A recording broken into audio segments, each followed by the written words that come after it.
Boa noite a todos.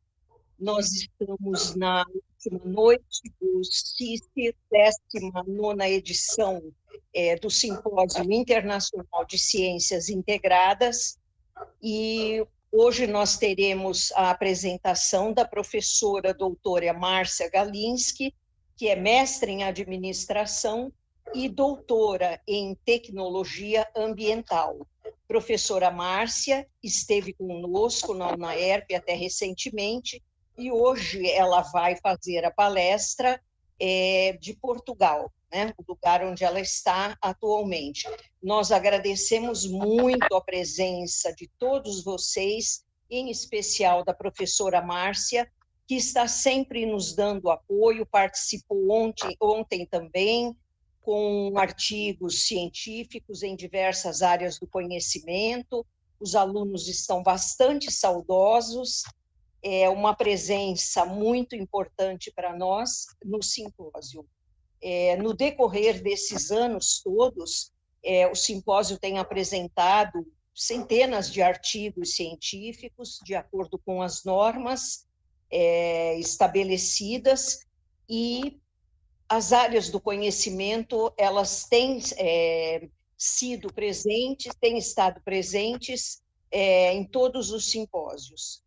A presença dos alunos também, orientados pelos seus professores, a presença de docentes, de profissionais, mesmo fora da universidade, é constante. Nós agradecemos, então, a presença de todos e o trabalho de todos. Márcia, boa noite. Você pode, então, dar início à sua apresentação, por favor? Maria Lúcia, boa noite, professores, queridos alunos. Para mim é uma honra estar aqui hoje nesse evento. Eu acompanho o simpósio há 12 anos, participando ativamente da organização, e esse ano, por estar fora do país, estou tendo a grata alegria de participar como palestrante, né? E mais do que estar palestrando aqui hoje, a minha alegria é encontrar todos vocês. Então, essa distância aí causa realmente um aperto no coração, porque eu sinto muita falta da minha vida, da minha rotina no Brasil, dos meus amigos, e daí os alunos já se incluem nesses amigos, porque a gente acaba tendo uma afinidade tão grande e compartilhando muita coisa. Esse ano, para mim, foi especialmente difícil, porque eu havia me planejado de vir para Portugal para estudar, fazer alguma coisa, e, no fim, eu acabei descobrindo um problema, né, de saúde, tive que me submeter a uma cirurgia para retirar um aneurisma cerebral, que foi algo que impactou bastante, porque foi muito grave, mas, graças a Deus, a cirurgia foi um sucesso, a minha recuperação também está sendo, ainda não estou 100%, mas estou chegando lá, então tenho certeza que muito em breve já vou estar aí sem nenhum tipo mais de restrição. E estar aqui hoje, encontrando todos vocês, para mim realmente é uma alegria muito grande. Então, muito obrigada pelo convite e pela honra de estar com vocês aqui essa noite. Eu vou compartilhar a minha tela, Maria Lúcia. Sim. E a partir do momento que eu compartilhar, eu vou perder o contato com vocês, então qualquer dificuldade, você me sinaliza por áudio, por favor. Tá? Márcia, hoje você nos apresenta o papel do administrador frente aos desafios socioambientais, não é? Isso mesmo. Ótimo. É um tema muito importante, alguns dos alunos estão trabalhando esse tema, então, muito bom para os alunos, para nós todos. Esse tem sido realmente uma temática aí que está na pauta de todos os administradores, de todos os gestores, de todas as empresas, isso a nível mundial. Daí a importância de falarmos hoje desse tema, e eu procurei, né, trazer uma síntese para falar um pouquinho, primeiro contextualizando essa situação relacionada ao meio ambiente, e depois trazendo de forma bem pontual aí os principais desafios, que são muitos e são imensos, né? Sim. Vocês já visualizam a minha apresentação, né, Maria Lúcia? A tela ainda não está em tela cheia ainda. Não está em tela cheia? Engraçado, aqui para mim aparece como tela cheia. Para mim, não. Ainda não, para mim não aparece. Oi, boa noite, tudo bem? Professora Márcia, coloca ali em apresentação de slides, onde a senhora passou o mouse. Do lado. Não, do lado.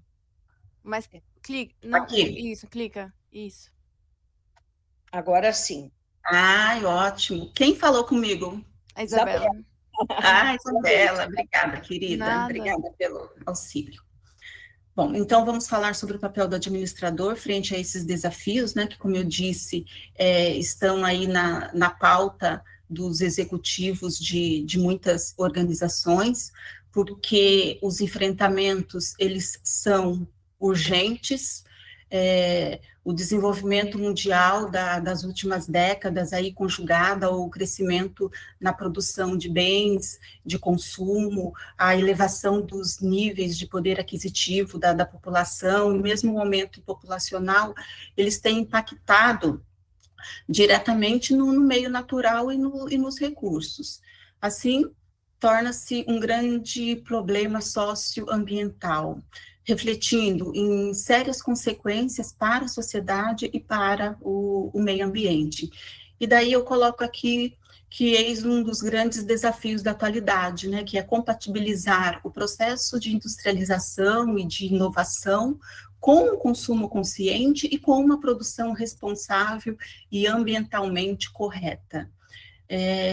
Desta forma, torna-se cada vez mais evidente que a adoção de padrões de produção e consumo sustentáveis, eles podem contribuir para reduzir de forma significativa os impactos ao meio ambiente, à saúde humana, e daí a gente inclui a questão da qualidade de vida, inclusive a qualidade de vida do trabalho. Bom, é nesse contexto que as empresas devem assumir a sua responsabilidade. No aspecto ambiental, adotar práticas de compliance sustentável significa garantir a reposição ou conservação dos recursos naturais, de forma que a empresa não prejudique os ecossistemas, né, ao fazer a exploração do que a natureza oferece, ou mesmo descartando resíduos ao meio ambiente. Assim, a sustentabilidade, ela está relacionada à qualidade de vida de seus funcionários, das suas respectivas famílias, de modo que estes sejam valorizados e que tais ações reflitam também na sociedade como um todo, e, claro, de forma positiva. No aspecto das práticas de negócio, a sustentabilidade, ela demonstra o compromisso da empresa para com a sociedade, de forma que as suas políticas corporativas jamais permitam que o lucro sobrepuje o bem-estar geral das pessoas, né? Então, esse é o intuito. A sustentabilidade, ela tornou-se um importante objetivo no setor corporativo, isso porque a prática sustentável, ela permite que a organização contribua para a saúde do meio ambiente e também ajuda a evitar a má reputação, né, da marca, da imagem no planeta. As práticas sustentáveis, elas podem ser aderidas por qualquer tipo de negócio, independente do segmento ou porte, pode ser uma micro, uma pequena, uma média, uma grande empresa, pode ser da área do comércio, na indústria, no serviço, ou mesmo no terceiro setor. Todos nós somos responsáveis e podemos fazer a diferença para transformar um mundo melhor. Isso não é utopia. Nós estamos sentindo na pele os efeitos das mudanças climáticas. Inclusive, falamos disso bem no início agora da nossa conversa, informalmente.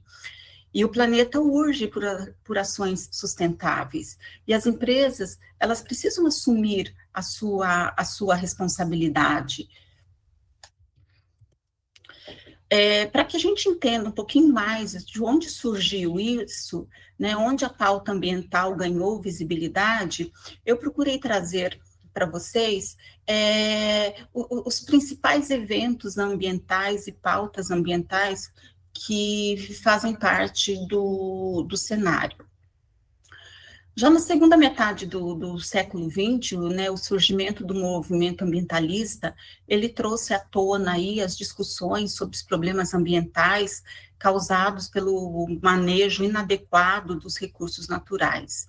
Em 68, foi criado na Itália o Clube de Roma, foi uma iniciativa de empresários, cientistas, economistas, com o objetivo de conscientizar os políticos e mesmo os tomadores de decisão, os CEOs ao redor do mundo, sobre o futuro da humanidade e do planeta, e discutir as questões que são mais cruciais para a sociedade. O primeiro relatório produzido intitulou-se Os Limites do Crescimento, né, e ele advertia sobre o crescimento ilimitado e o consumo desenfreado que poderia comprometer a carga do planeta Terra. Nesse mesmo ano, em 68, em Paris, ocorreu a Conferência sobre a Biosfera. É considerado o marco inicial do movimento pelo desenvolvimento sustentável, né? E o objetivo foi discutir a relação do homem com o meio ambiente e promover o conhecimento, a prática e os valores humanos para implementar boas relações entre as populações, o meio ambiente e o planeta. Antigamente, né, o ambiente natural, ele não era visto como um direito difuso, não se observava a visão holística das interfaces ambientais. No Brasil, a Constituição Federal de 88, ela já traz, né, ela já destaca que todos têm direito ao meio ambiente ecologicamente equilibrado. A primeira conferência ambiental mundial foi em 72, a Conferência de Estocolmo, realizada na Suécia pela ONU, Organização das Nações Unidas, reuniu 113 países, mais de 400 instituições governamentais e não governamentais, para discutir os problemas sociais e ambientais que afetavam o planeta.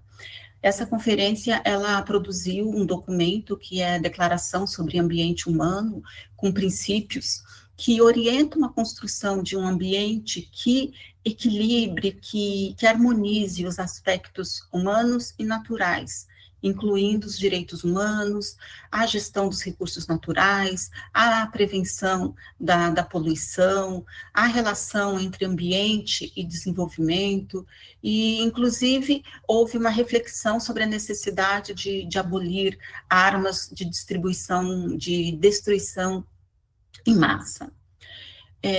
Outro importante marco nas relações ambientais foi o relatório Nosso Futuro Comum, também conhecido como relatório Brundtland. Ele foi elaborado pela Comissão Mundial sobre Meio Ambiente, que foi criada em 83, pela ONU também, e foi liderada pela então primeira-ministra do parlamento norueguês. O nome dela é Gro Brundtland, daí o nome, né, do relatório. E esse trabalho ele foi desenvolvido de forma realmente participativa, com a contribuição de pesquisadores, de ambientalistas, da classe política, da classe empresária, e resultou na formulação dos princípios do desenvolvimento sustentável. Esse documento, ele aborda importantes temáticas relacionadas às necessidades humanas e crescimento econômico dos países, colocando na pauta, né, a questão da pobreza, o consumo de energia, os recursos ambientais, a poluição. Depois nós temos a Rio 92, que foi em 92, no Rio de Janeiro, a Conferência das Nações Unidas sobre Meio Ambiente e Desenvolvimento. O principal resultado dessa conferência foi a elaboração da Agenda 21, um documento aí que contém as diretrizes básicas para o desenvolvimento sustentável no mundo. Essa agenda, ela busca conciliar métodos de proteção ambiental, justiça social e eficiência econômica. Cada país ele tem autonomia para elaborar a sua própria Agenda 21, para conciliar o desenvolvimento econômico com a defesa do meio ambiente e, claro, com foco no desenvolvimento sustentável. A gente fala muito sobre mudanças climáticas e em 94 entrou em vigor a Convenção das Nações Unidas sobre Mudanças Climáticas. Nesse tratado, os países que são signatários passaram a se reunir aí anualmente para discutir a implementação e teve como objetivo a estabilização da emissão de gases, né, de efeito estufa, o CO2. Estes encontros, eles tiveram o nome de Conferência das Partes, então hoje, às vezes, a gente ouve na imprensa, né, falar na COPES, que é a Conferência das Partes que tratam dessa temática. E desta convenção originaram-se várias reflexões, e daí em 97 foi criado o Protocolo de Kyoto, no Japão. Esse é um tratado internacional de compromissos e metas, tem a finalidade de alertar e reduzir a emissão de gases de efeito estufa, de aquecimento global, caracterizado em grande parte pelo volume de gases que são lançados na atmosfera, né, sendo o principal deles o dióxido de carbono. Os estudos demonstraram que as emissões acumuladas na atmosfera, desde lá, a Revolução Industrial, lá no século XVIII, ocasionam um aumento da temperatura e claro, né, desta forma, a responsabilidade, então, dos países industrializados é maior nesta contenção. E daí, por último, aqui eu trouxe um outro marco na história ambiental, que foi o Acordo de Paris, que ele entrou em vigor, foi em 2015, entrou em vigor em 2016, e pauta o enfrentamento de um urgente problema ambiental global, muitas vezes provocado pelos acasos de políticas domésticas e que não tem uma aderência mundial. Esse acordo ele foi assinado por 195 países, em uma conferência que aconteceu em Paris. O acordo foi um compromisso das nações para combater os efeitos do aquecimento global. O Brasil, ele assinou esse Acordo de Paris. Estes eventos ambientais que eu citei, e existem muitos outros de âmbito mundial, eles foram fundamentais para definir agendas globais, para debater questões que são relacionadas à preservação do meio ambiente e do próprio desenvolvimento sustentável, ajudar, estimular o pensamento conjunto, e com isso ratificar alguns princípios comuns, construindo lideranças e capacidade institucional, que é algo muito importante, e por fim, claro, legitimar a governança socioambiental.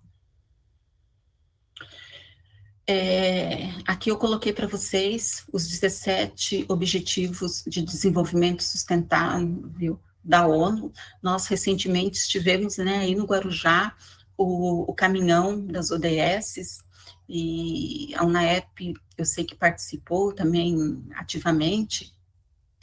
Em 2015, os representantes dos 193 Estados-membros da ONU, eles se reuniram e apresentaram um documento que se chama Transformando o Nosso Mundo, Agenda 2030 para o Desenvolvimento Sustentável. Neste documento, os países, eles comprometeram-se a tomar medidas bem mais ousadas e transformadoras para promover o desenvolvimento sustentável. destaca-se que tem o intuito, né, de ser um plano de ação para as pessoas, para o planeta, para a prosperidade, buscando a paz universal.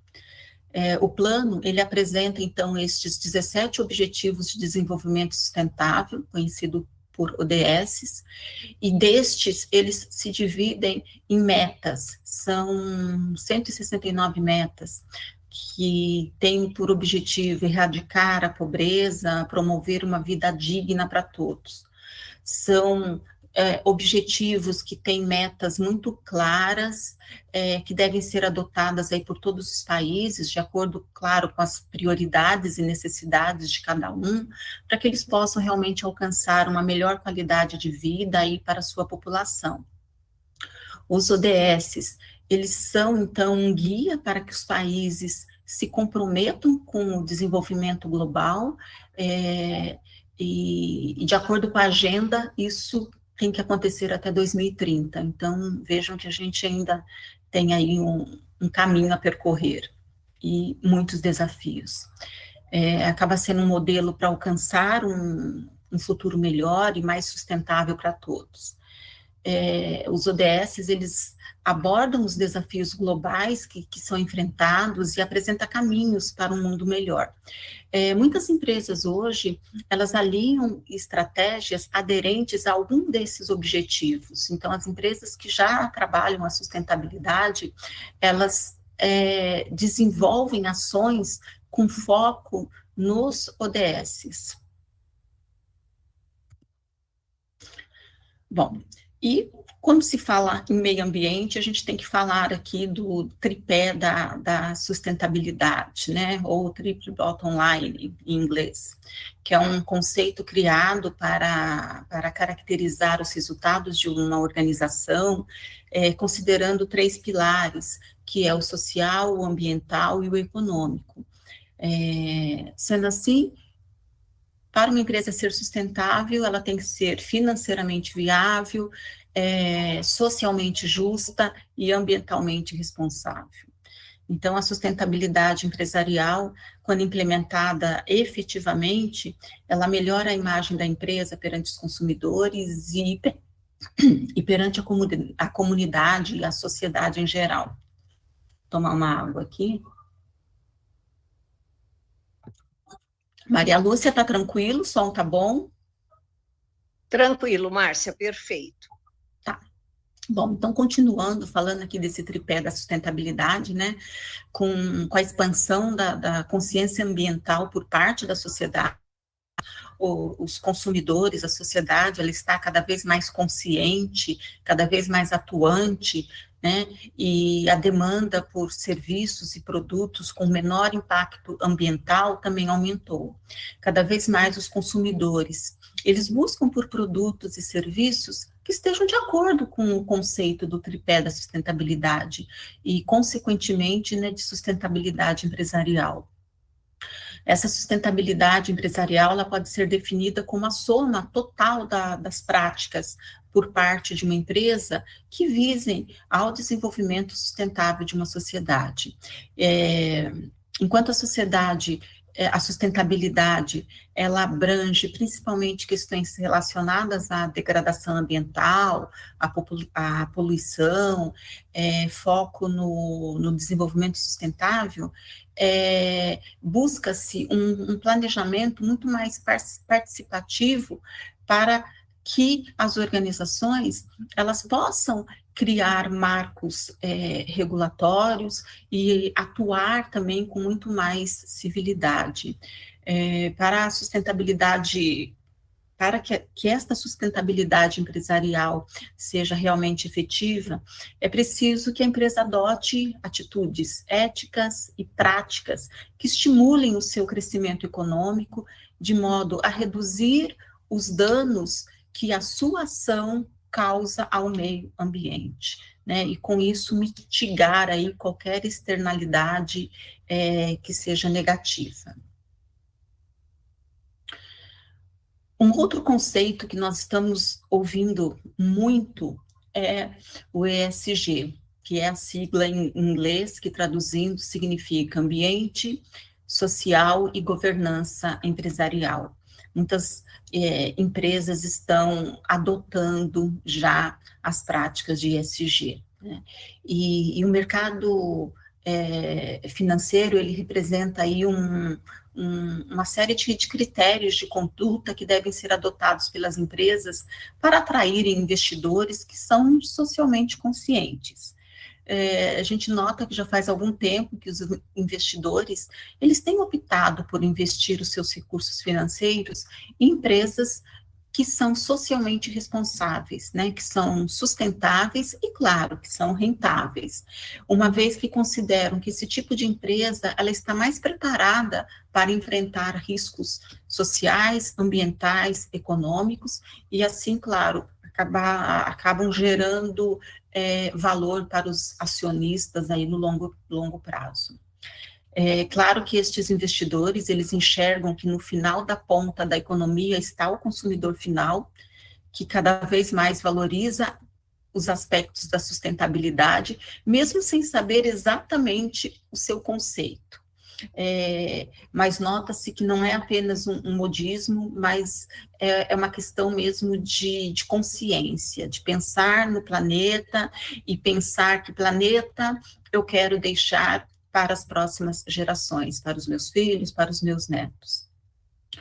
Embora o conceito de sustentabilidade, ele já vem aí algumas décadas, o conceito de ESG, ele é relativamente novo, mas o assunto em si já é bem maduro, né? Só para se ter uma ideia, em 2005 foi criado o Índice de Sustentabilidade Empresarial. Foi pioneiro na América Latina e é o 4º índice de sustentabilidade do mundo. O objetivo do Índice de Sustentabilidade Empresarial é ser um indicador de desempenho, né, das cotações dos ativos de empresas que são selecionadas pelo seu reconhecido comprometimento com a sustentabilidade empresarial. Outro fator que comprova a relevância do tema é que, recentemente, a ONU ela desenvolveu medidas para que seja possível termos um futuro mais sustentável com a consolidação dos ODS. Uma das formas de verificar se uma empresa é saudável, lucrativa e financeiramente consciente a nível social e ambiental é por meio dos 3 indicadores, né? Ambiental, que indica o comportamento da empresa em relação aos problemas ambientais, como que ela se posiciona com relação às mudanças climáticas, esgotamento de recursos, tratamento de resíduos, poluição, os indicadores sociais, que indicam como que a empresa faz a gestão do relacionamento com os seus colaboradores, fornecedores, clientes, comunidade, enfim, com seus stakeholders, né? E como que ela se insere dentre as questões de saúde e segurança. E, por fim, a governança empresarial, que se refere a todas as políticas empresariais e de governança que são aplicadas, né, inclui desde a estratégia tributária, a forma de remuneração, as lideranças, o papel e os direitos dos sócios, acionistas, aspectos estruturais da empresa como um todo.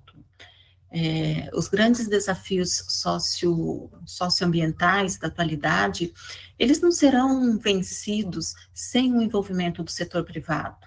Não adianta a gente colocar a responsabilidade só no setor público, né? E o setor privado são as empresas, e elas têm começado a fazer a sua parte e estão levando em conta princípios ambientais, sociais e de governança.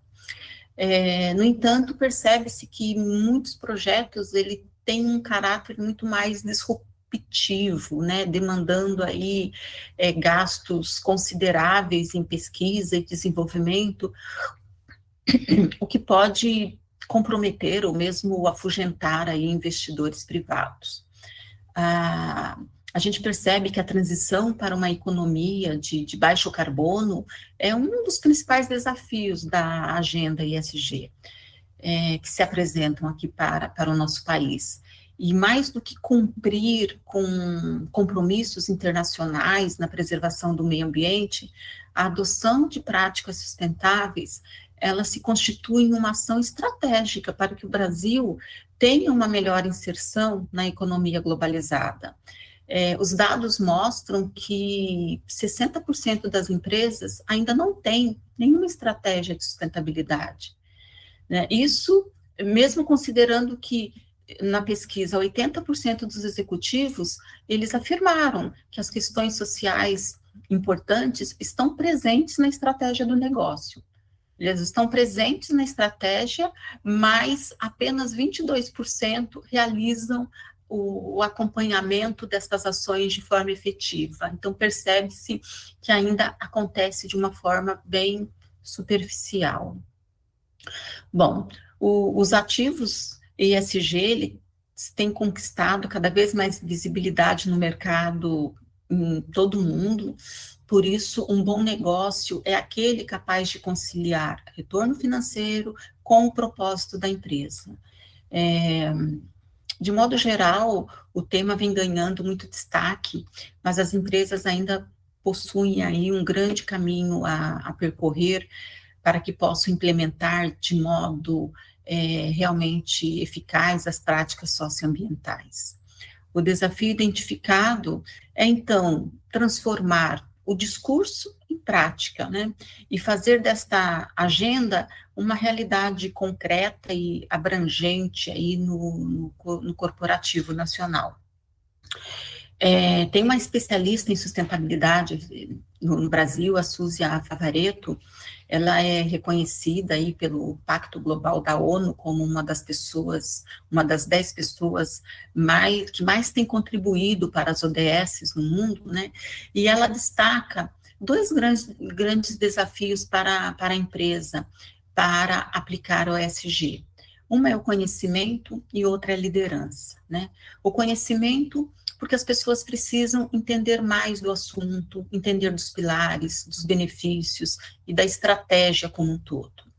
E a liderança, porque os líderes precisam se aprofundar no tema para incluir as empresas nesse universo. E são os líderes que vão aí capitanear, que vão mobilizar as pessoas, né? Nós vimos que a pandemia fez com que todos nós repensássemos o nosso papel na sociedade em menor ou maior escala, mas a nossa contribuição, qual é a nossa contribuição para o outro e para o planeta?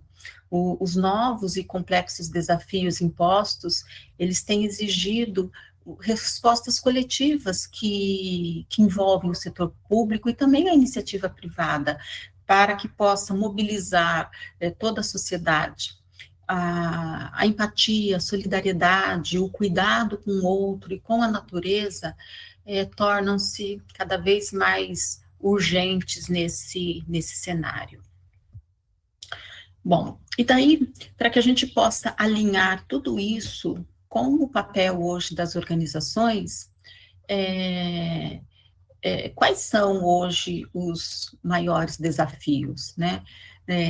A gente vê que nada é permanente, exceto a mudança, né? Tudo muda a todo momento, né? Essa frase de Heráclito, que nasceu aí 550 anos antes de Cristo, demonstra o quanto é preciso estarmos aderentes ao processo de mudança, ao processo de transformação, mudar produtos, processos, hábitos, mudar o padrão mental e a maneira de fazer negócios. Esse é o desafio que se impõe hoje a indivíduos e empresas em tempos de equações aí com soluções cada vez mais complexas. Então, conciliar o crescimento populacional e aumento do consumo com a diminuição dos recursos pressupõe, claro, enfrentar aí um grande desafio de gestão.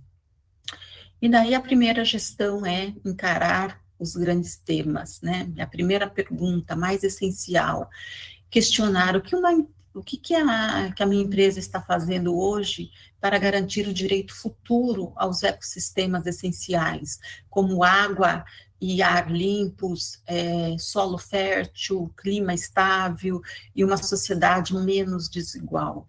Então, esse é o primeiro passo para uma sustentabilidade.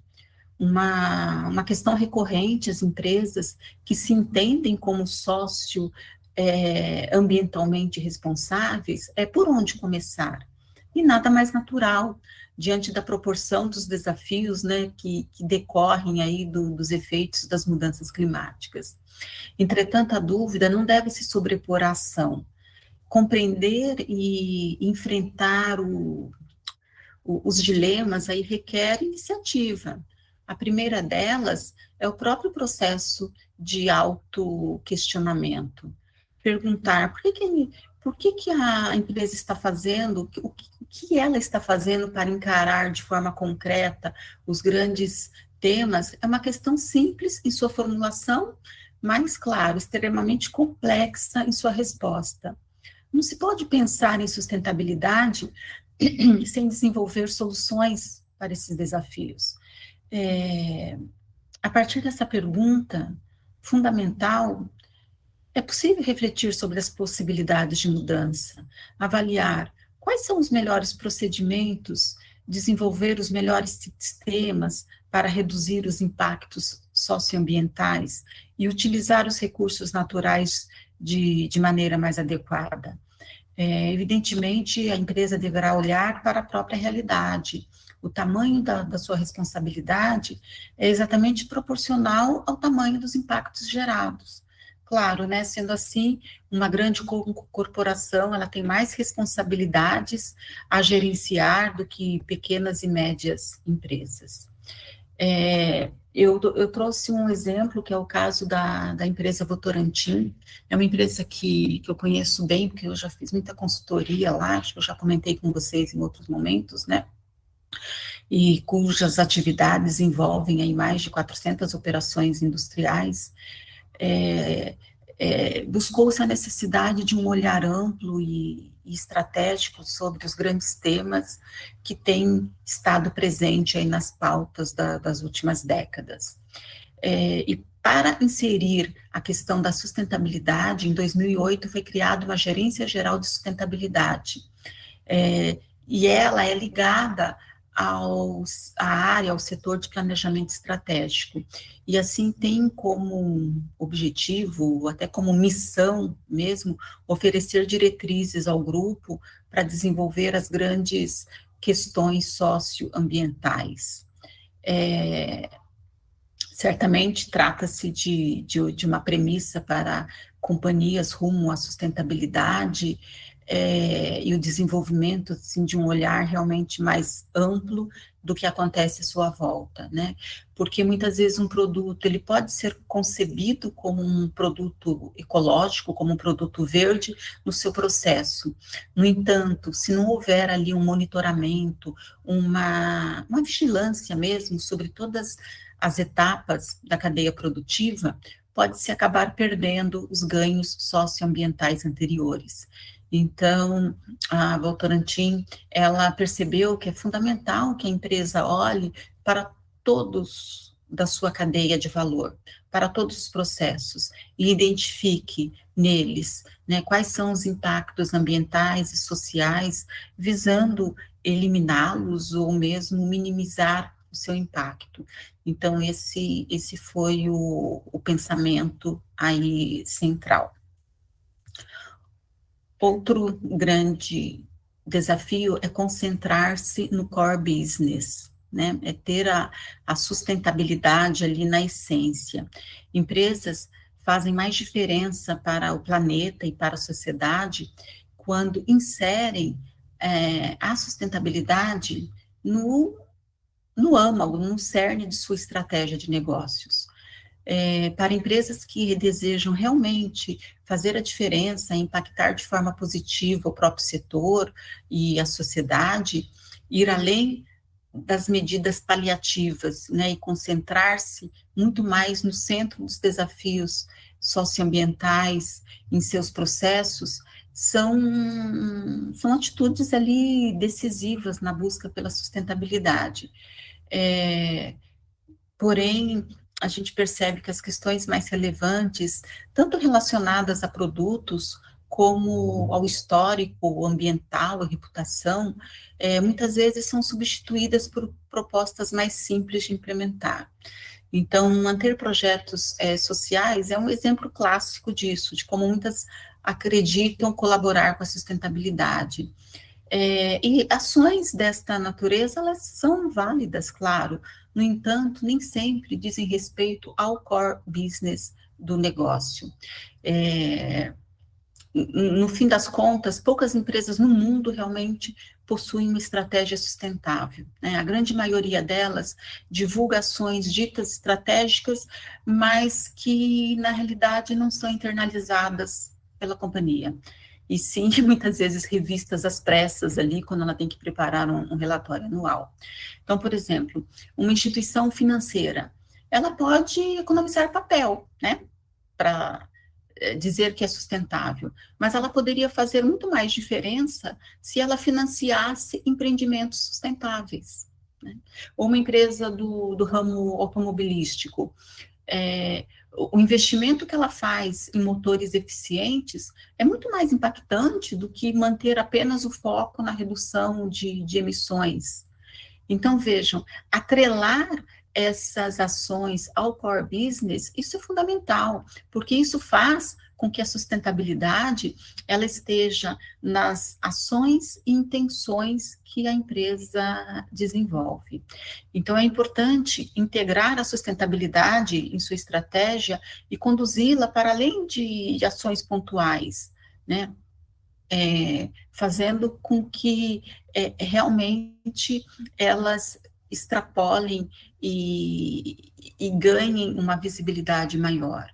Então, após identificar como a sustentabilidade pode ser inserida no negócio, o passo seguinte é transmitir o conceito, agregando isso à cadeia de valor, agregando aos stakeholders. Entregar valor ao cliente. Então, antecipar-se a mudança de valores em curso na sociedade e oferecer produtos e serviços com atributos socioambientais é fundamental. Além de um bom desempenho, transforma desafios em oportunidades de negócio. Então, é aquilo de você superar a expectativa do cliente, né? Você entregar para ele muito mais do que ele almeja ou do que ele vislumbre. Com a disseminação do conceito de sustentabilidade, o ato de consumir nunca mais será tido como algo banal. Cada vez mais as pessoas, elas pensam duas vezes antes de comprar. Além do produto ser útil e eficiente, os produtos devem estar de acordo com os valores do indivíduo. Então, você compra produtos que, de certa forma, dizem alguma coisa sobre você. Assim, é necessário que as empresas tenham muita criatividade para entregar soluções que agreguem desempenho e eficiência, praticidade, e que essa preocupação socioambiental, né, esteja impregnada na empresa. A sustentabilidade, ela significa, portanto, uma oportunidade genuína para o surgimento aí de novas possibilidades e oportunidades de negócio, né? As empresas que considerarem a importância de investir na própria capacidade de inovação, antecipando-se às mudanças do mercado, elas estão efetivamente trabalhando a sustentabilidade ali na estratégia do seu negócio. Um bom exemplo é a Toyota, né, a empresa Toyota. Quando a montadora japonesa deu início ao projeto lá do carro do século XXI, anunciando investimentos, né, de pesquisa do motor híbrido, ela percebeu a ascensão do consumo consciente e ela também previu ali que haveria um aumento no preço dos combustíveis. Então, ela enxergou longe, ela trouxe essas duas questões, né, tanto que os consumidores estavam buscando realmente um consumo mais consciente, junto com a preocupação com a elevação dos custos, e desenvolveu o carro híbrido. A Toyota trabalhou, né, com duas tendências que ela identificou no mercado.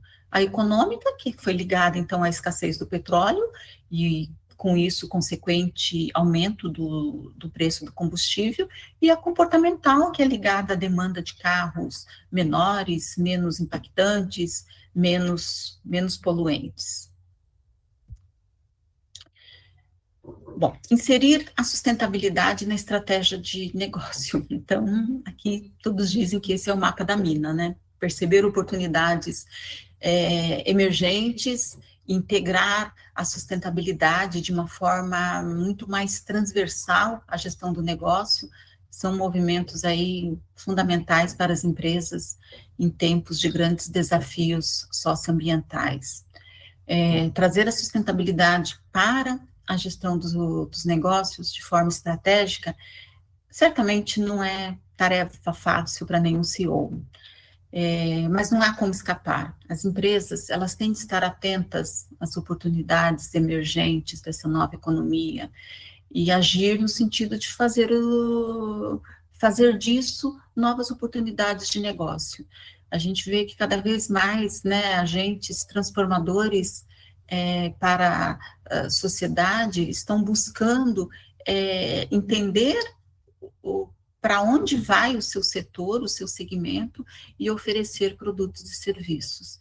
Para que essa evolução aconteça, no entanto, é fundamental uma mudança cultural dentro das organizações.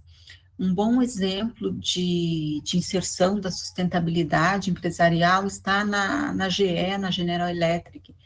Em 2004, né, lá atrás, quase 2 décadas atrás, o presidente da corporação, ele comunicou aos seus executivos que todos os departamentos deveriam criar produtos verdes, né? Daí, engenheiros, vendedores, eles foram treinados para conduzir o processo com base em variáveis, né? Entre as quais a viabilidade econômica, claro, e eficiência, comparada aí aos produtos concorrentes.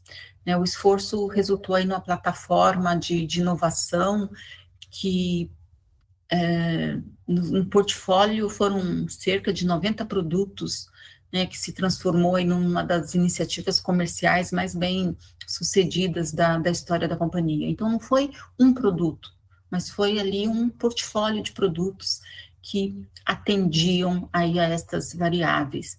E esse caso da GE demonstra que, para conseguir enxergar a sustentabilidade a partir da ótica da oportunidade, desenvolver apenas projetos isolados não basta, né? Não é o suficiente. Para executar ações efetivas, né, as empresas que estão iniciando nessa jornada, elas precisam redesenhar processos e obter aí novas fontes de informação no sentido de tomar a melhor decisão. Com essa mudança, a percepção dos colaboradores também tende a se transformar, né? Quando os processos mudam, os indivíduos já estão sendo conduzidos a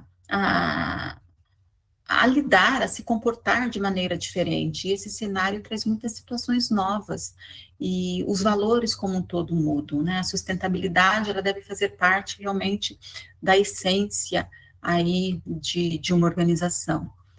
E daí, quando a gente fala aqui da estratégia, vale destacar 2 conceitos bem importantes que vocês com certeza já viram em sala de aula, que é o conceito de logística reversa e da economia circular, né?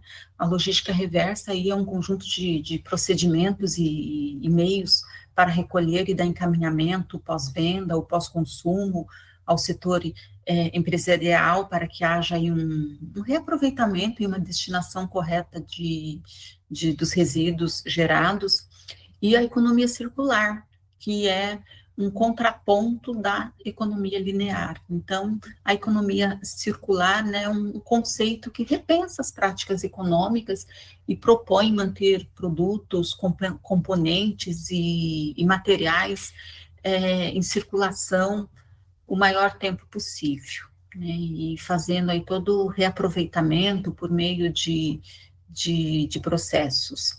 Então, são duas temáticas importantes aí quando falamos de estratégia. Um outro desafio, não menos importante, é pensar o todo e não a parte, né? A gente tem que olhar para a floresta e não apenas para uma árvore. Quem toma sustentabilidade apenas olhando uma das partes, não enxerga todo, não tem a visão holística. E daí acaba ficando muito mais suscetível a riscos e acaba perdendo aí oportunidades de empreender negócios que podem ser inovadores. Mais do que uma necessidade atual, olhar a cadeia produtiva como um todo também significa uma ótima oportunidade de negócio. Não apenas pelo desenvolvimento de novos produtos e a melhoria dos processos, mas também pela efetiva contribuição à sociedade. Empresas inteligentes, elas estão tratando a sustentabilidade como uma nova fronteira da inovação, né? Quem fala isso é o autor, o Prahalad, que é considerado um guru da administração. Entretanto, muitas ainda parecem olhar aí para uma só direção e trabalhar apenas na resolução de questões pontuais, né? Atitudes distantes do ideal para que uma empresa realmente seja tida como sustentável. A chamada visão sistêmica, ela precisa ganhar força nos negócios. Muitas empresas não têm a correta dimensão do conceito de sustentabilidade, e há também uma dificuldade na compreensão do ciclo de vida dos produtos ou dos serviços, né, que guie essa análise do impacto do consumo que as atividades têm em todas as suas fases, da produção até lá a disposição final dos resíduos, né? Deve-se, nesse sentido, envolver aí todos os colaboradores e incentivar a pensarem as suas atividades de forma ecológica. O que eu posso fazer no meu dia a dia que tem essa aderência socioambiental, né? Com isso, a gente tem um olhar um pouco mais amplo, um olhar mais clínico no próprio processo decisório que visa uma visão sustentável. É fundamental deixar de observar apenas o lado de dentro da fábrica e olhar aí toda a cadeia, né? Então, esse aspecto eu acredito que é fundamental.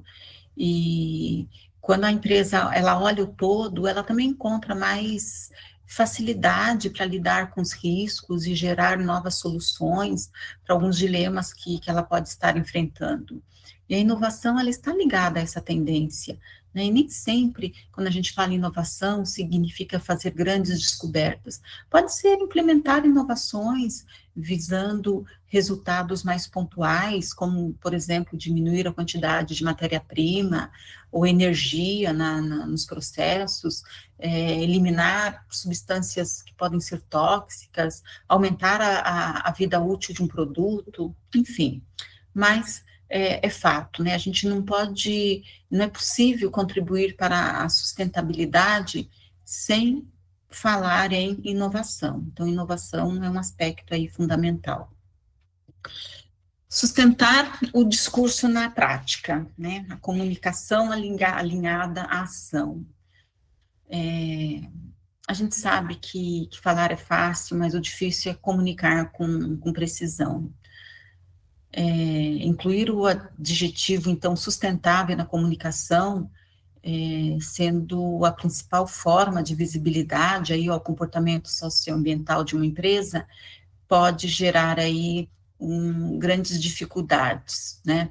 É um desafio muito comum às empresas brasileiras, eu acredito que mundiais, né? Pesar palavras e ações, realmente conseguir sustentar o seu propósito, o seu discurso na prática.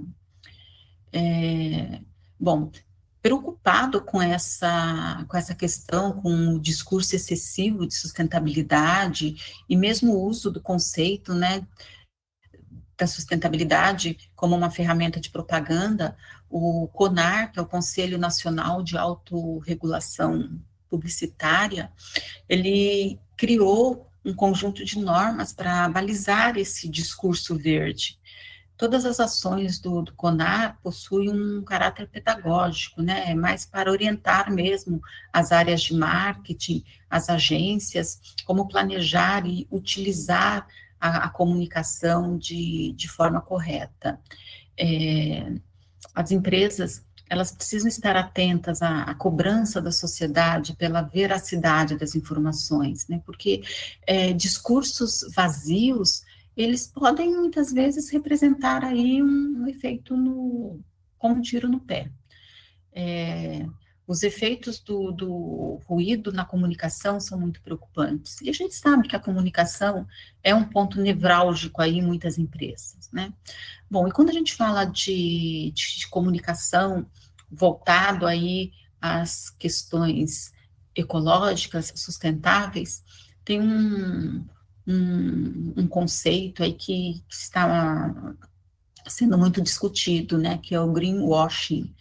Em sentido literal, significa banho verde, lavagem verde, pintura verde, e o greenwashing, quando aplicado aos consumidores, ele mostra a distância entre o que as pessoas declaram fazer e o que realmente elas fazem. Então, por exemplo, no Brasil, as pesquisas demonstram que 60% se dizem dispostas a pagar mais por produtos sustentáveis ou privilegiar empresas éticas, mas apenas 20% compram produtos verdes realmente de fato. E a gente sabe que isso acontece muitas vezes em razão do alto custo, né, dos produtos tidos como verdes. E o greenwashing, sob a ótica das empresas, é um termo utilizado para instituições privadas, governamentais ou não governamentais, que utilizam as técnicas de publicidade para estabelecer uma percepção ali enganosa, né, de apoio ao meio ambiente. Então, o objetivo é conquistar o apoio popular, dizendo que ela é uma empresa ecológica e, na realidade, não é bem isso. A preocupação ambiental é uma realidade, a gente sabe, para as empresas, seja por consciência própria dos gestores, né, de que todos têm que fazer a sua parte, seja por cobrança do próprio mercado, dos consumidores, dos investidores, mas nem todos os planos voltados a esse sentido, anunciados pela empresa, surtem um efeito positivo.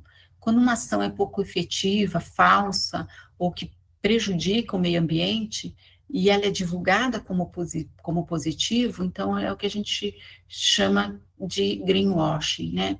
Então, a falta de coerência entre discurso e prática pode levar aí à falta de credibilidade do público, além de gerar o risco de greenwashing para as empresas.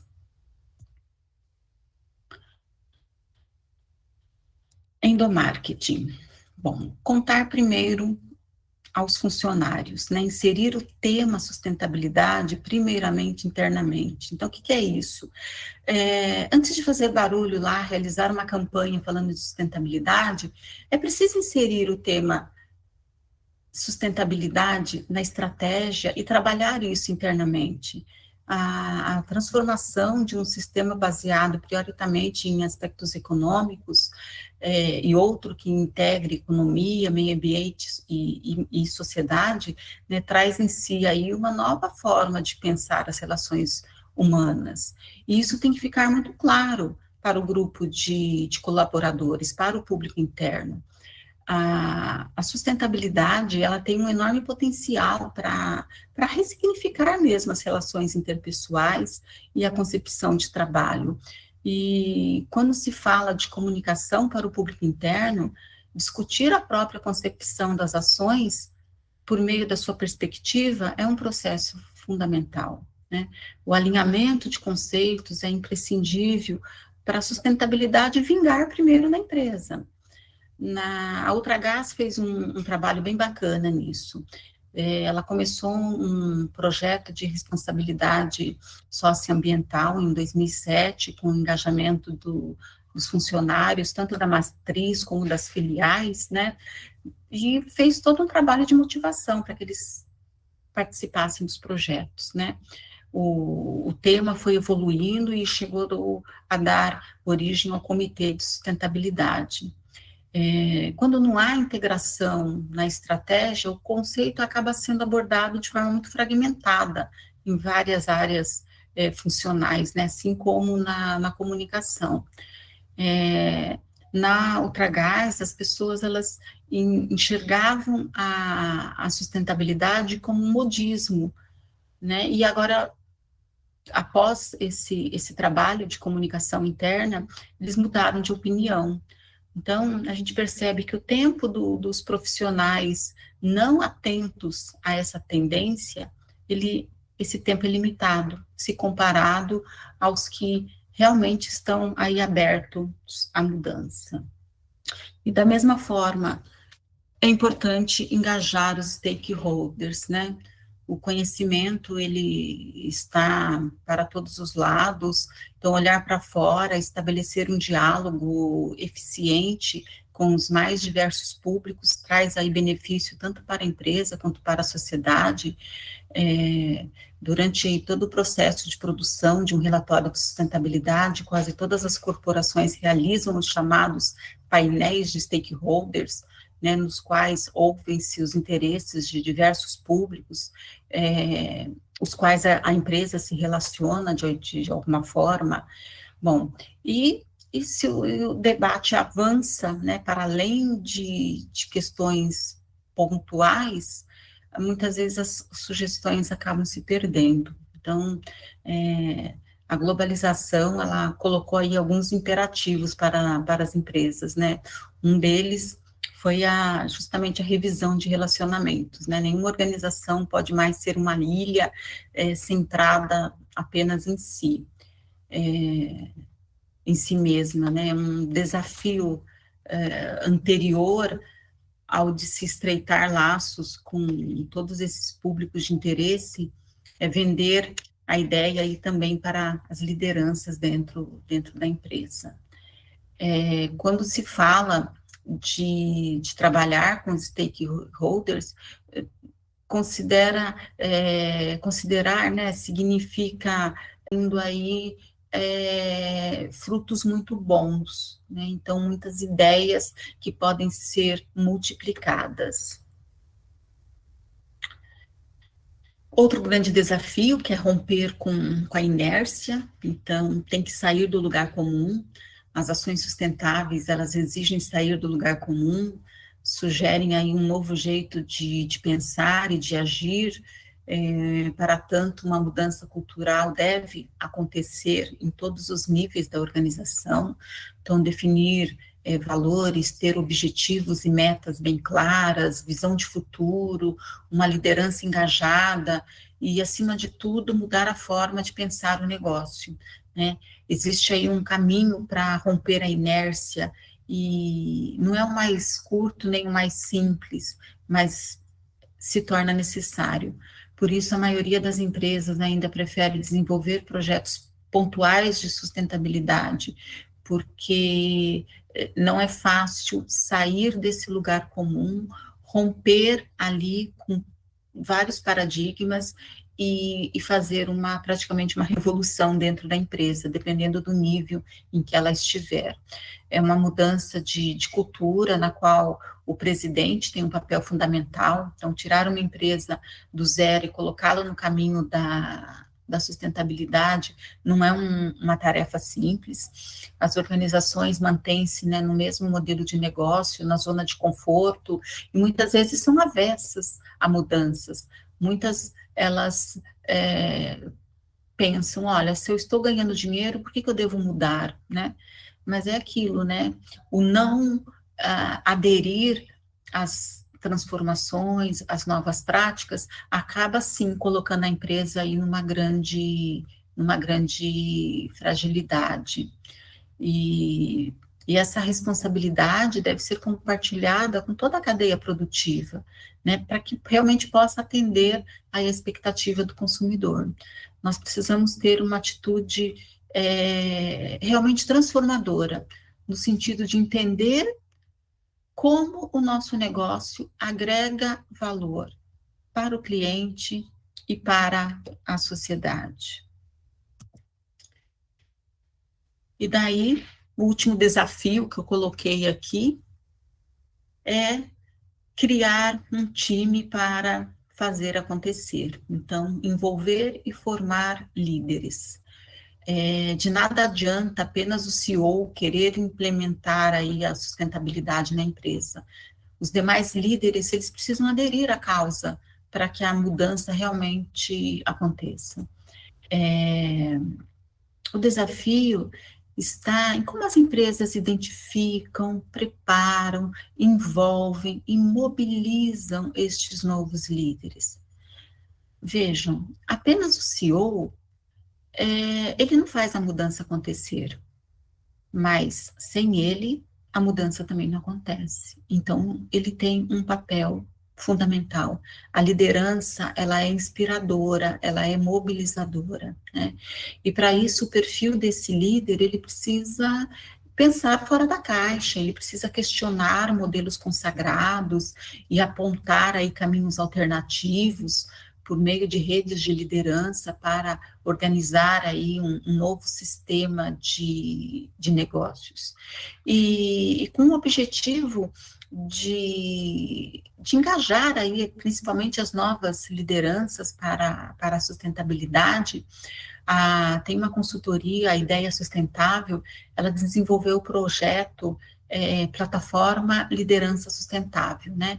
Então, são encontros regionais e tem um hot site com vídeo depoimentos dos entrevistados,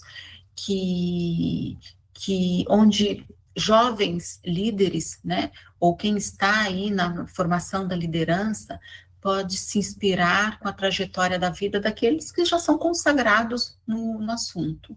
A missão da plataforma realmente é compartilhar a história das lideranças de sucesso e provocar aí o interesse por um novo conhecimento para que possa inspirar e sensibilizar novas lideranças a aderirem à sustentabilidade. Né? Sob esse aspecto, a empresa ela deve estimular tanto a reflexão individual quanto um ambiente propício aí ao diálogo e à cooperação. A gente percebe também que a mudança no sistema de recompensa acaba sendo um recado aí bem pertinente, né, aos novos líderes, eles entendem bem rápido quando isso está atrelado ao sistema de recompensa. Então, vincular a remuneração variável a critérios socioambientais pode ser um estímulo a mais para que eles possam trazer esse conceito para o dia a dia, né. Além disso, o CEO, ele precisa, claro, mudar algumas práticas, ser menos autoritário, apostar em relações aí horizontais e flexíveis, e abrir espaço para a criatividade, levando o diálogo aí para outro patamar. Bom, falamos bastante aqui sobre conceitos, e agora eu quis trazer para vocês algumas ações que a gente vislumbra hoje no mercado. O que as empresas estão fazendo, né? A gente sabe que, como eu falei anteriormente, 60% das empresas não têm ações voltadas à prática da sustentabilidade. das 40% que tem, apenas 20% fazem isso realmente de forma efetiva. Então, vocês vejam que a gente tem aí um longo caminho a percorrer, né? Bom, eu trouxe alguns exemplos, até como benchmarking, para a gente entender um pouquinho o que está acontecendo no mercado, e a palestra já vai caminhando para o final, e eu depois, quando eu encerrar, eu até gostaria de ouvir de vocês, se nas empresas que vocês estão, se vocês vislumbram alguma prática de sustentabilidade, ou alguma empresa que vocês interagem como consumidores. Bom, o primeiro benchmarking que eu trouxe aqui é da Renner, né? A Renner, ela é reconhecida pelas metas de sustentabilidade e oferta de produtos que são feitos com foco no meio ambiente. E ela estabeleceu um objetivo bem ambicioso, transformar todas as suas roupas jeans em sustentáveis. E ela conseguiu isso. Hoje, 100% das peças jeans tem algum atributo de sustentabilidade, né? Seja um algodão certificado, ou a utilização de um processo que tem um consumo reduzido de água, ou mesmo um fio reciclado. Então, hoje, todas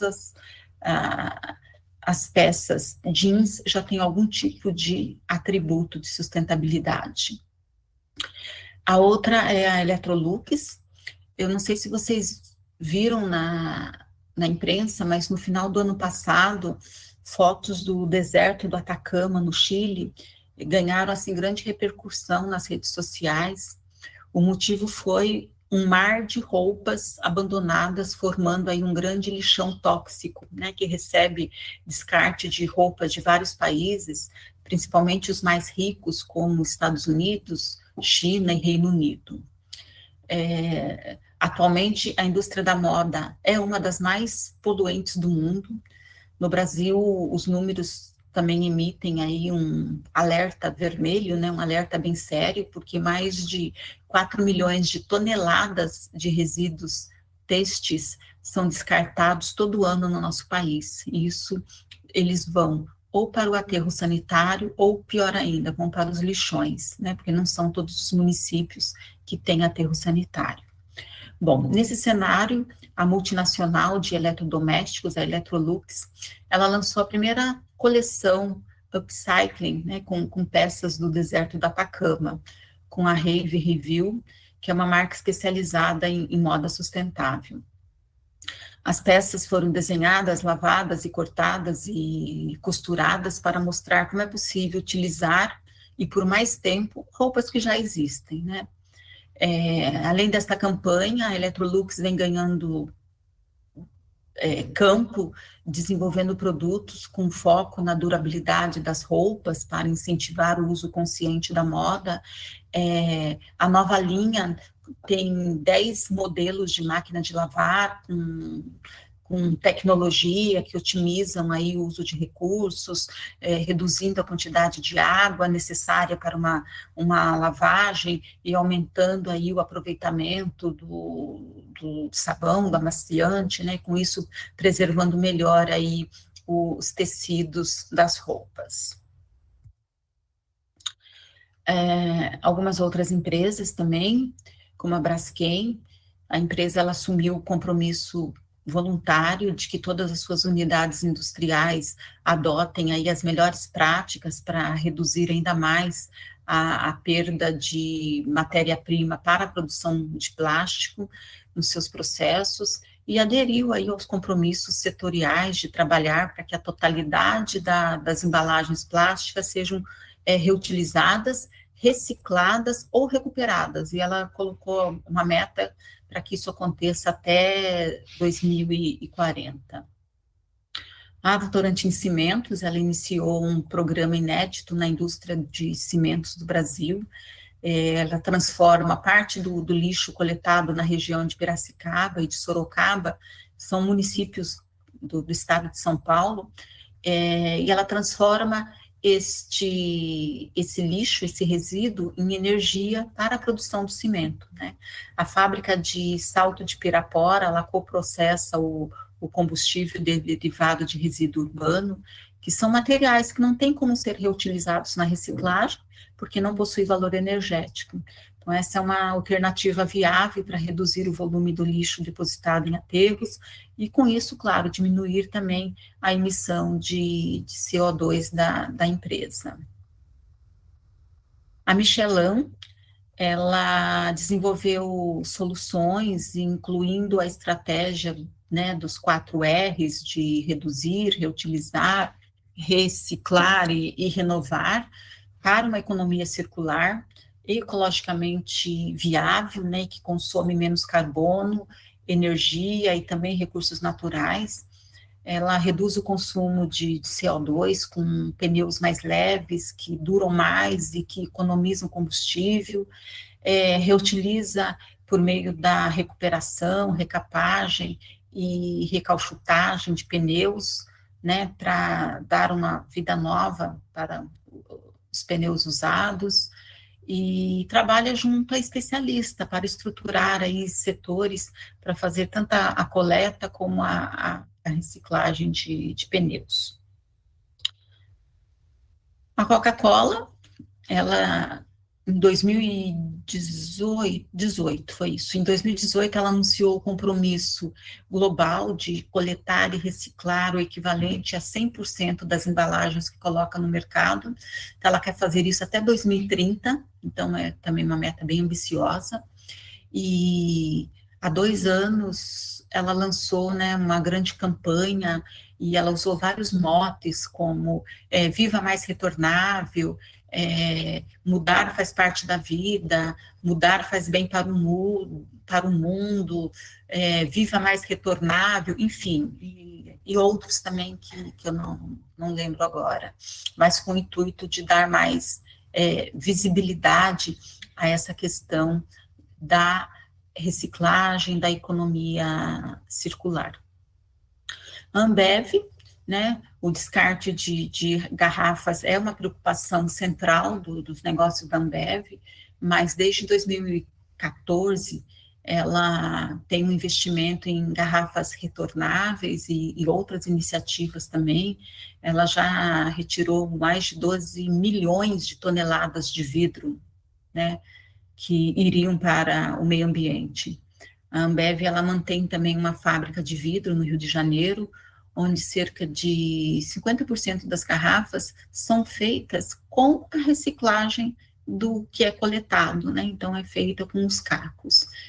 E ela tem uma meta que os seus produtos, né, estejam em embalagens retornáveis ou feitos na sua maioria de material que foi reciclável. Bom, eu trouxe aqui exemplos de empresas bem conhecidas de todos vocês, mas eu trouxe também um exemplo aqui de uma empresa que é a Bia que Fez, né? É esse bezinho aqui em forma de coração. Essa Bia que Fez, eu achei interessante trazer, porque é uma microempresa, é uma empresa da Baixada Santista, de Santos. A Bia que Fez é uma marca idealizada e desenvolvida por uma mulher empreendedora, né, que inova ao unir arte, sustentabilidade, responsabilidade social, aí a originalidade dos elementos regionais brasileiros. Isso se aplica através aí de diversas ações. Ela coloca na sua história, né, que assim como as pessoas, as roupas, elas carregam toda uma história, e ela busca, por meio do trabalho que ela desenvolve, a confecção de roupas, né, agregando toda uma aderência socioambiental. Então, o propósito da marca é expressar valores, crenças, além de estilo, né, mas dar protagonismo mesmo às questões socioambientais para as artes manuais. Então, todas as roupas da Bia que Fez, ela é feita com fibras naturais, com linho e fibras de algodão que são certificados, que são ecológicos. Toda a parte de tingimento é feito com produtos naturais, então ela utiliza casca de frutas, ela utiliza a casca da cebola para fazer tingimento, né? Então, essa é uma forma de você trazer muita sustentabilidade para um produto, porque mesmo que esse produto depois retorne, vá para um aterro sanitário, ele está indo, mas é um produto ecológico, né? Não é um produto que carrega aí nenhum aspecto tóxico na sua essência. Todo o trabalho das roupas de crochê que é feito, ela contrata de bordadeiras de cidades locais. Inclusive, eu conversei com ela agora recentemente, e ela me falou que fez uma parceria com as mulheres lá de Mariana, onde houve aquele deslizamento, né, aquela tragédia. Então, as mulheres de Mariana, existem lá um grupo de mulheres bordadeiras, e ela faz as peças, ela manda pelo correio para as mulheres lá, elas bordam e devolvem. Então, existe todo um protagonismo, né, de inserir grupos mais vulneráveis também, e essa é uma responsabilidade aí social e ambiental. Ela faz toda a reciclagem dos produtos, então todo produto ele é reaproveitado, né?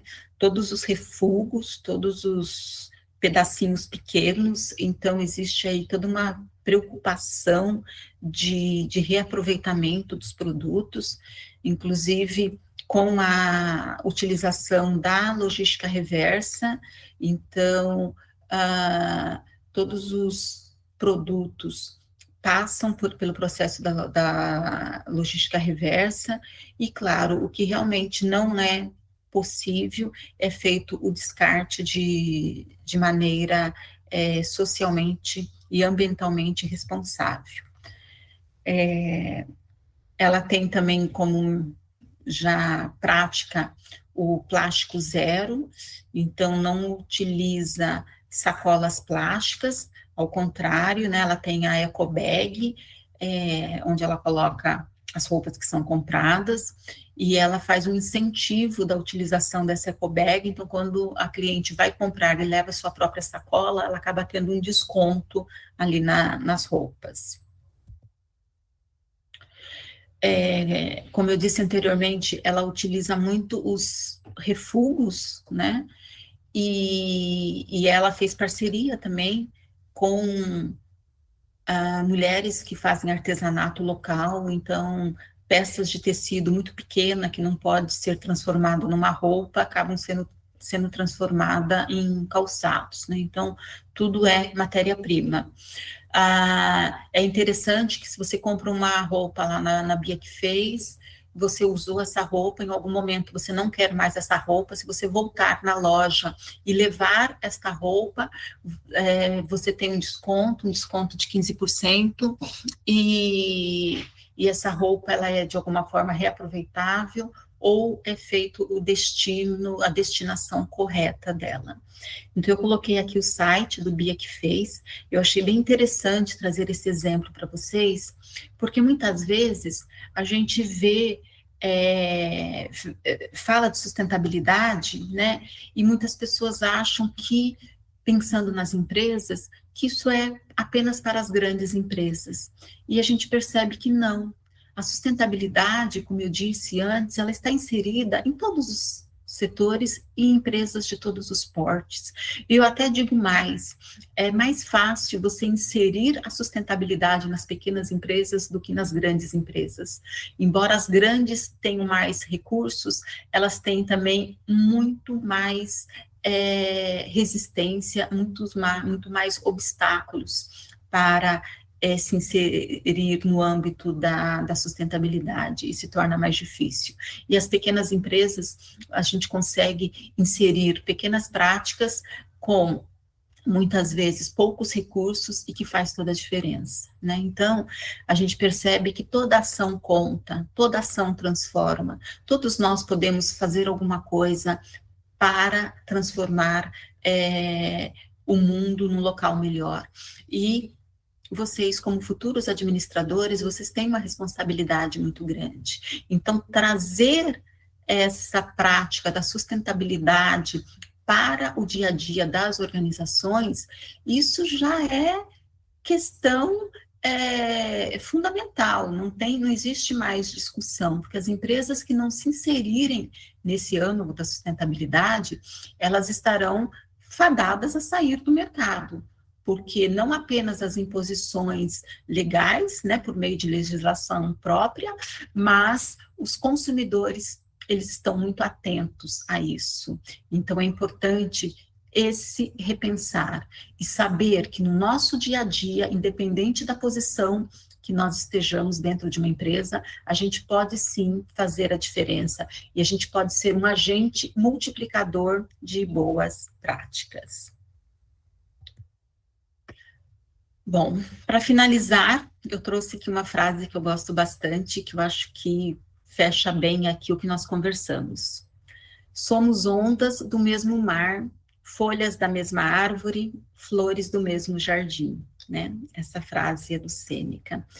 E eu acho que isso diz muito quando a gente fala em meio ambiente, quando a gente fala em sustentabilidade, e quando a gente fala da responsabilidade das organizações perante esse novo cenário. Pessoal, amei estar com vocês aqui hoje, trazer essa fala, trazer essa temática que eu julgo tão importante e para mim realmente foi muito, muito especial, acreditem. Estar aqui hoje com vocês encheu o meu coração de alegria, me senti um pouquinho mais perto de vocês hoje.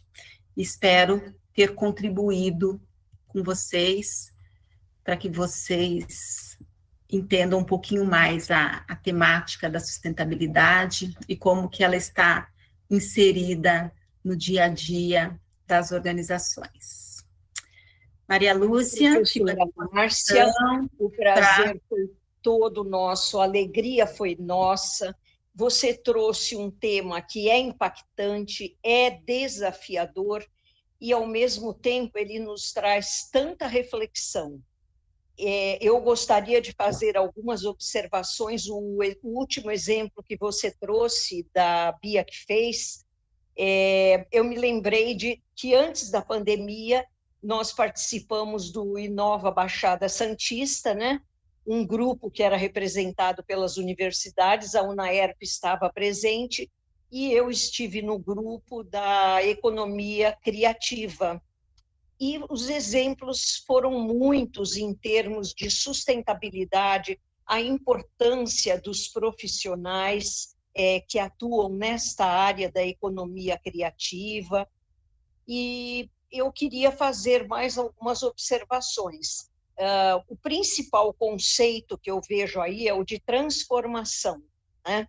Não existe mais a ideia de inércia, que você trouxe muito bem, não existe mais a zona de conforto, mas é muito interessante que são vários os agentes responsáveis pelo processo de transformação. É a empresa, é o profissional, é o consumidor. Então, tem muitos agentes que precisam se responsabilizar por todo esse processo, porque tudo isso não tem apenas relação com a economia, tem relação com a parte socioambiental, com a vida, não é? E é muito interessante esse tema e essas reflexões que você propôs para os nossos jovens profissionais, porque talvez muitos deles vão chegar ao mercado de trabalho e vão ser os responsáveis por esse processo de transformação. Muitos deles talvez vão dar início a esse processo. Muitos deles vão iniciar essa proposta de trazer soluções para que a empresa possa vencer desafios. Nós sabemos que não é fácil para as empresas, são muitas exigências, é um processo demanda tempo, porém, o tempo é muito urgente no momento atual, porque nós precisamos estar inseridos em um sistema socioeconômico, ambiental mundial. Então, é urgente a proposta de soluções para que possam ser vencidos os desafios. Foi muito importante o tema que você trouxe, eu acho que enriqueceu muito o conhecimento dos nossos estudantes e mostra muito a importância da universidade em relação à formação desses profissionais que vão para o mercado de trabalho. Eles têm que estar conectados com essa visão de mundo, não é? Muito obrigada, Márcia. Imagina, eu que agradeço. Agora. Sim. E coloco também à disposição, se alguém conhece alguma prática, se na sua empresa ou tem vivenciado isso e que queira compartilhar também, fiquem à vontade. Sim. Eu me lembro, há um tempo atrás, que eu estava em uma sala de administração trabalhando a questão da ética profissional, não é? E uma das meninas falou, olha, a empresa que eu trabalho, ela trabalha dentro dos padrões de ética. E os outros colegas falaram, nossa, mas que felicidade. Então, muitas vezes a empresa ela vai aos poucos, ela vai engatinhando em busca de soluções para essas questões, para se inserir mesmo nessas demandas que são mundiais, não é? Mas é muito difícil. Não sei se algum dos nossos alunos tem esse exemplo. E eu gostaria agora de abrir para os professores e para os alunos os questionamentos. Alguém quer se colocar? Oi, Márcia, irretocável tua palestra, realmente um tema atualíssimo, né? Principalmente com relação à economia circular. Que maravilha os alunos ouvirem a palestra, né? Com muita propriedade.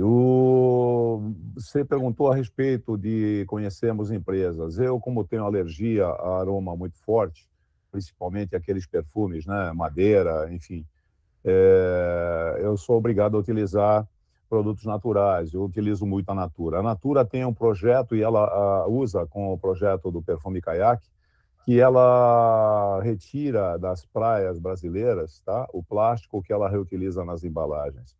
Isso é fantástico, né? Inclusive no nosso litoral, né? Na região de... vou até pedir aqui auxílio para a minha mulher, na região de... Aqui no litoral, mãe, como é? Marizias, né? Marizias, um pouco mais acima, né? Jureia, na Jureia, né? Então, só para a gente ter uma ideia, que realmente as empresas estão considerando a economia, né? Circular, e algumas se preocupam. Inclusive, um dos títulos é local de lixo no lixo e não no mar, e o outro, um mar mais bonito. São os dois lemas que ela utiliza. Parabéns, Márcia. Tá? Parabéns, muito grato aí pela palestra. Obrigada, viu, Valdir? Obrigada aí pelas considerações. É isso mesmo, não existe mais o fora. Antes você fala, vou jogar fora. Mas fora onde? Não existe mais fora. Nós fazemos parte de um mesmo planeta. Você jogou fora, não está fora, está dentro do seu planeta. Professora, só aproveitando para dar os parabéns pela sua palestra, né? E essa oportunidade de a gente matar a saudade de ouvi-la e de vê-la também, né? Essa é a grande vantagem desses momentos que nós estamos vivendo, né? No passado isso não era possível, né, Valdir? Agora, olha aí, ó, a professora do outro lado, a gente aqui matando nossas saudades. Mais uma vez, parabéns, Márcia. Tudo de bom para você. Tecnologia maravilhosa, né, Fernando? Com certeza, né? Ela nos ajuda em muito a matar saudades e a refletir, né? Um abraço. Fica com Deus, Márcia. Obrigada, viu? Obrigada por estar aqui hoje prestigiando a palestra. Fico muito feliz de te reencontrar. Certo. Márcia, eu queria te perguntar, você está em Portugal, como você está vendo aí na União Europeia, especificamente em Portugal, essa questão do trabalho das empresas, da busca das empresas em direção à sustentabilidade? Olha, aqui existe uma legislação bem já mais antiga que a nossa. E as empresas, elas já estão inseridas nesse cenário, e existe uma cobrança também muito grande, né? Mas eu te falo que a nossa legislação, ela não perde em nada para a legislação aqui da União Europeia, quando se fala em proteção do meio ambiente. A única diferença é que aqui existe fiscalização e existe punição, o que muitas vezes nem sempre acontece no Brasil. Então, muitas vezes, por não haver ali uma fiscalização efetiva, uma punição, então muitas empresas acabam ali ludibriando a legislação, porque a legislação, ela existe, mas muitas vezes ela não é cumprida, né? Aqui, com relação ao dia a dia mesmo, a gente percebe por onde a gente anda aqui, Maria Lúcia, eu vejo o lixo separado nas 3 frações, né? Então, você tem onde jogar a garrafa, onde joga o plástico, onde joga o orgânico. Então, que é algo que, mesmo nas grandes cidades do Brasil, você não vê isso. Aqui a gente vê, são praticamente como se fosse caçambas, é enorme os lixos, né? E é interessante que o caminhão de lixo, ele vem, é apenas o motorista, o próprio caminhão tem uma garra, que eu não sei o nome, talvez o Valdir saiba me falar, mas sai uma garra do caminhão, pega essa caçamba, despeja no caminhão e coloca novamente no lugar. E algumas são, inclusive, subterrâneas, né? Então, você só vê do lado da calçada um local pequeno, mas na realidade ele é subterrâneo. Então aqui a gente incentivado muito isso, pelo menos aqui nessa região aqui que eu estou, estive em Barcelona também agora há poucos dias, também a mesma coisa. Então a gente percebe que existe uma estrutura mais eficiente, e isso é fundamental, porque a gente fala de educação ambiental. Não adianta eu ensinar que você tem que jogar o lixo reciclável no reciclável e o orgânico no orgânico. Você está na rua, você não vê os coletores para que você faça o descarte da forma correta, né? Então, aqui eu percebo que existe uma estrutura mais eficiente do que nós temos no Brasil. Posso fazer uma observação, Márcia? Uma coisa que talvez, não sei se você já observou, em muitos locais, pelo menos na região da Galícia, na Espanha de uma forma geral, você encontra também alguns locais, tipo de um container, onde você pode deixar as roupas que você não tem mais interesse, sapatos, e as pessoas que têm interesse ou que têm necessidade vão lá e reaproveitam esse material, né? Eu acho que o que faz a grande diferença é a conscientização das pessoas. Todos participam. É o que você falou, é um hábito, é um costume, está dentro da cultura, está enraizado. Se não existir esse dispositivo, eles vão se queixar, vão reclamar ao poder público e vão fazer questão que existe. Mesmo nos pueblos bem pequenininhos, existem pueblos com 700 pessoas morando, até menos, né? 700, 800 é um pueblo bem pequeno. E mesmo assim você encontra esses dispositivos de coleta de lixo reciclado bem organizado. A consciência das pessoas acho que faz a grande diferença. É o que nós estamos precisando também. Fernando, tem sim. Eu estou aqui numa cidade que está a 30 minutos do porto. É uma cidade pequena, né, mas colada no porto. E, assim, é uma infraestrutura fantástica, porque você tem os coletores separados para fazer o descarte do resíduo, você tem um dos coletores que é para você descartar roupa e calçados usados, você tem para o descarte do óleo comestível e o descarte de pilhas, baterias. Então, assim, isso pela cidade toda, você não precisa ficar andando muito. Então, onde eu moro aqui, eu ando pouquíssimos metros, saio do meu prédio, dou alguns passos, eu já tenho uma área que tem faz essa coleta de todos. Então, isso facilita bastante, né? Porque quando eu fiz o meu doutorado na área ambiental, e eu falei sobre educação ambiental, e eu estudei a cidade de Guarujá, um dos pontos que eu aponto é que você fazer um trabalho de educação ambiental, você não ter a estrutura, o que adianta? Então, eu morava aí no Guarujá, eu separava o meu lixo, né? Separava os resíduos, E eu levava lá no Pão de Açúcar, eu colocava no carro e levava, mas eu fazia isso porque eu tinha espaço na minha casa, dava para eu armazenar, eu podia pôr no carro e levar. Mas a maior parte das pessoas não tem, às vezes, a estrutura para fazer isso. E a gente não tem. Além de você não ter a coleta e porta a porta, você não tem os locais para fazer o descarte. São locais muito isolados. Então, quando você não tem a estrutura, você vai falar em educação ambiental, você vai ensinar as pessoas como fazer, e você não oferecer a estrutura, quer dizer, você cria aí realmente uma inércia, né? Você vê uma cidade como Santos, com a população que nós temos, né? Vou falar Santos, que é o centro aqui na Baixada Santista. Você tem a coleta seletiva uma vez por semana, no meu bairro aqui, passa toda terça-feira.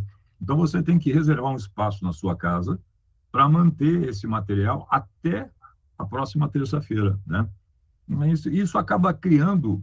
Você faz porque a gente tem um espaço, como você falou, uma condição de fazer, uma vontade de fazer, mas nem todos têm essas condições. Às vezes não tem um espaço para fazer isso, né? Uhum. Se houvesse essa infraestrutura que você enxerga em Portugal, que a gente enxerga de uma... Eu não posso falar na Europa, mas eu vejo a Espanha num todo é assim.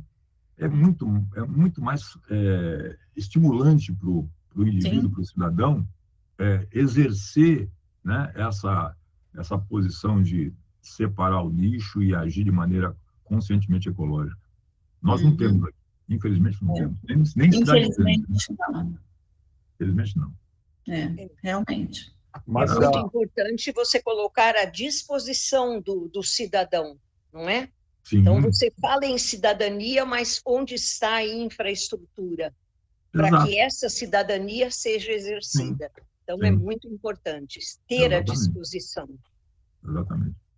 Márcia, nós temos aqui no nosso bairro a coleta seletiva. Eu estou próximo aqui do Fernando, mas nosso prédio faz a coleta de todos os elementos, né? Metal, plástico, né? Descartável, óleo e inclusive pilhas e baterias.